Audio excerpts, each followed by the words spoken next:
On Take 5, we asked John Cox about his support for the recall election and running for governor himself. These crises just led me to say that we've just got to do something. The first rule of business is when you're in a hole, you stop digging, and then you can climb out.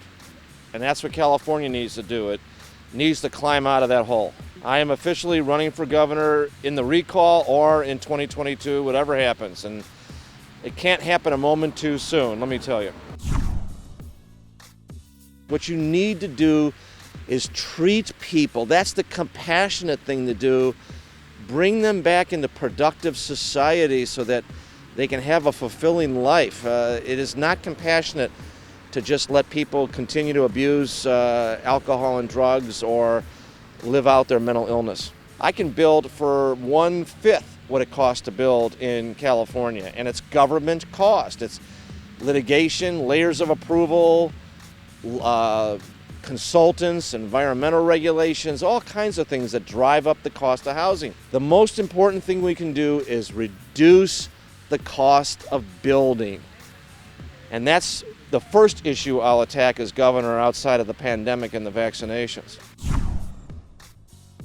We hear about more money that's lost at the EDD in fraud.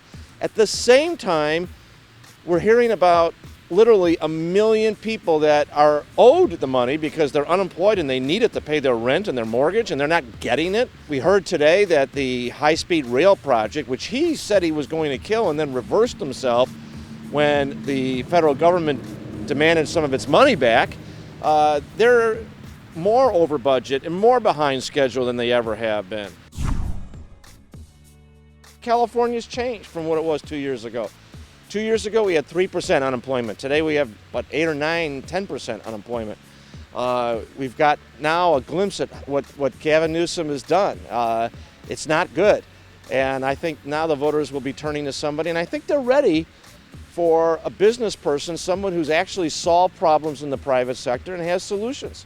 And that's what I'm talking about. So I think there is a good opportunity to really turn this state around. What's going to be different this time? I start out with that base. I start off with a base of people who know who I am, know what I can do, and what kinds of problems I can solve and what solutions I'm talking about. I just need to get the word out to the other 40 or 50% of people who didn't have an opportunity to find out who I was. I really believe, by the way, this recall is not Republicans, it's not partisans. I think it's Democrats and independents as well as Republicans.